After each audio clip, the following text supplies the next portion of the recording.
श्री दत्त पुराण कथा जो श्री वासुदेवानंद सरस्वती जी द्वारा कृत है।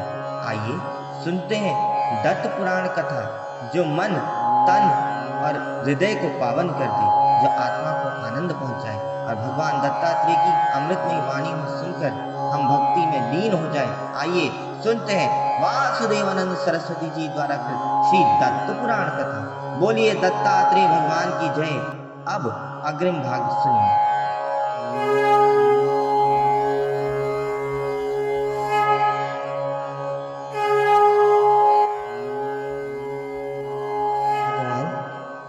शाश्वत है। केवल और केवल माया के कारण ही भक्त और भगवान में अंतर आता है। हे भक्त, अब इसको भी जान लो। तीसरी अवस्था है गहन निद्रा। जो जीवात्मा पूर्ण रूप से नकारात्मकता से परिपूर्ण है, वह केवल अस्थायी राहत प्राप्त करती है, परंतु सत्य को पहचान नहीं पाती। जब आत्मा माया के कारण वासना से परिपूर्ण होती है, इसी कारण से वह संसार की जीवन मरण के चक्र में फंसी रहती है।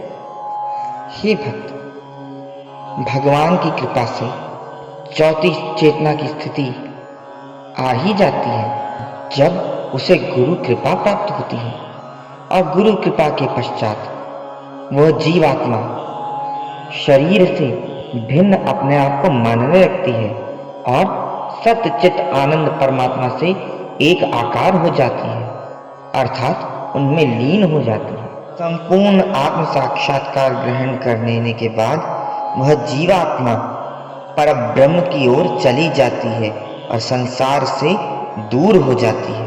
हे भक्त, मैं पुनः कहता हूँ कि बंधन और मुक्ति ये तो माया के भ्रम जाल हैं। यह माया का ही एक अंग है। शाश्वत सत्ता के समक्ष अर्थात ईश्वरीय शक्ति के समक्ष यह दोनों भी नहीं टिकते। एक जीवात्मा अपने आप को संसार के झूठे बंधनों से फंसा हुआ मानती है, परंतु वह इससे तभी ऊपर उठ सकती है जब वह सच्चित आनंद से अपने आप को जोड़ कर रखे, अर्थात उस सच्चित आनंद प्रभु का दर्शन प्राप्त कर सके और उसमें एक लीन हो जाए। इसी तरह से संपूर्ण भक्ति और ज्ञान चेतना में एक स्थिरता आती है, परंतु इस स्थिरता को कैसे प्राप्त किया जाए? हे भक्त, अब इसे भी सुनो। हे भक्त, जब हम उस परम परमात्मा की भक्ति करते हैं और सच्चे मन से मोक्ष की प्राप्ति चाहते हैं और स्वधर्म अर्थात वर्ण आश्रम धर्म का पालन करते हुए इस संसार से विलग हो जाते हैं, तभी हमें परम पिता की प्राप्ति होती है।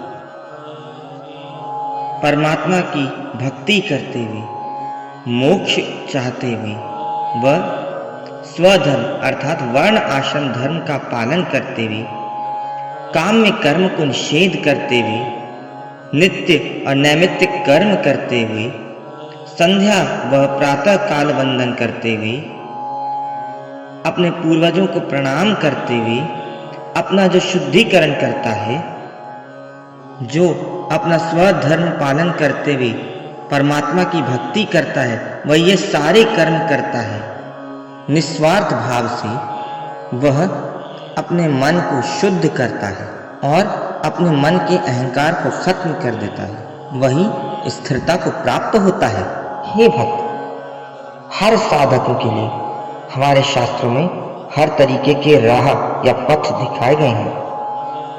संसार के किसी भी क्षेत्र में विजय प्राप्त करनी है तो मूर्ति पूजा का ध्यान करना पड़ेगा, अर्थात मूर्ति पूजा करनी पड़ेगी। मन की शांति के लिए वैदिक क्रियाकर्म करने पड़ेंगे और अनुशासन का पालन व वैदिक कर्मकांड वेद वेदांत आदि का अध्ययन करना पड़ेगा। और फिर मोक्ष के लिए अपने परमात्मा के प्रति समर्पण भाव रखना पड़ेगा और उन्हीं को समर्पण हो जाना पड़ेगा तथा उनके प्रति श्रद्धा भाव रखना पड़ेगा। अब ये भी जानो, भजन और पूजा विधि कितनी प्रकार की है। प्रथम है श्रवण, भगवान की कथा, उनका गुणगान, शास्त्रों को सुनना व उनका ज्ञान प्राप्त करना। फिर कीर्तनम अर्थात सतत भगवान के नाम का व मंत्रों का कीर्तन करना।